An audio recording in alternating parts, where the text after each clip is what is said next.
So yeah, I sat down with Jimmy, director. He talked me through the script. There's a big migration theme, and within the story he uses a sparrow as a metaphor for migration, as the sparrow is widely travelled. It's migrated in numerous countries, especially in the UK. So in this case, we decided that we were going to take the sparrow and try and make an instrument out of it. We've decided, why not try and expand that and take other migratory animal sounds and do the same thing until we've got a whole orchestra of sounds.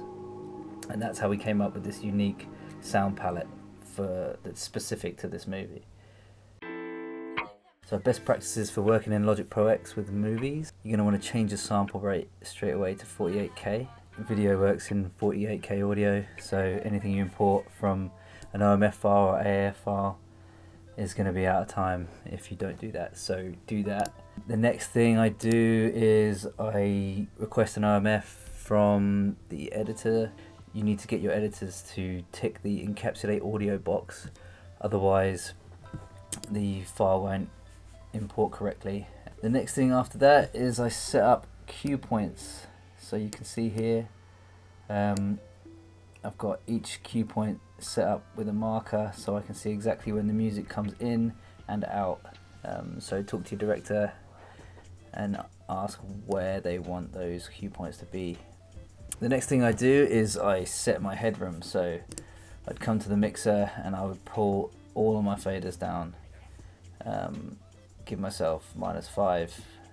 Here they're all set back up because this is mixed, but if I start I'd pull them all down to -5 and -5 or 10, just give myself a little bit of headroom. The next thing I would do, especially if I'm working with instruments that like long pads and strings and things that are going to be going on for a long time with MIDI notes, I'd come up to here and I'd activate MIDI chase mode. So yeah, if you come into your project settings, go to MIDI, click MIDI, come into chase, and then I'd activate notes. Basically what this does is it allows you to press play at any point within the little block here, and it will always play rather than having to start right at the beginning, because it's a big nightmare if you like 3 minutes deep into a scene here and you want to just quickly listen back to this bit. You'll have to start all the way from the beginning. You waste a lot of time, so yeah, I'd activate that.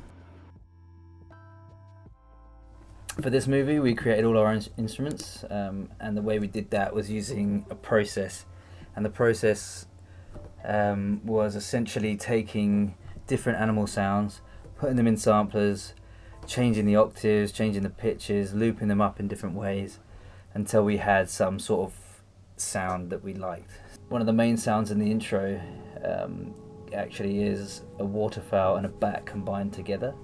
So if I show you the original sample here, it was this waterfowl kind of bird noise.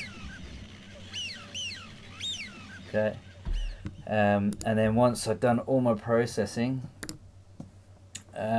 added some distortion, some EQ, some reverb, and then also added some looping here, change the tune, you get something like,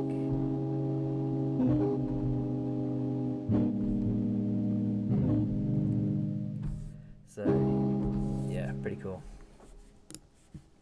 Here's another one. This is a frog. Kind of sounds like the Titanic hull breaking, but I love this sound.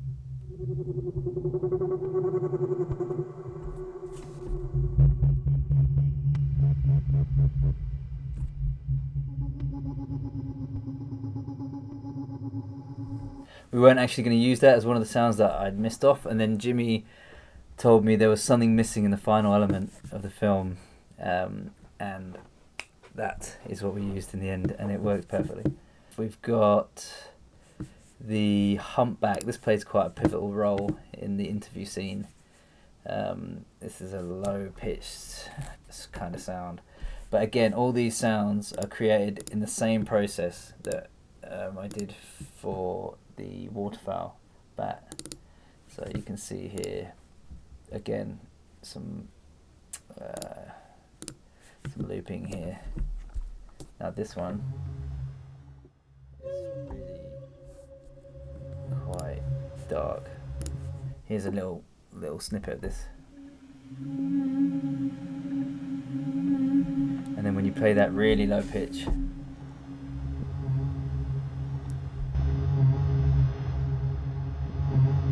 creates a nice build. Here's another example. This one's a rooster. And so the final climax of the scene is a big arpeggiated kind of synth sound. And yeah, that was actually created from a rooster using alchemy. This was the original sample. Classic rooster. And then this is what we came up with.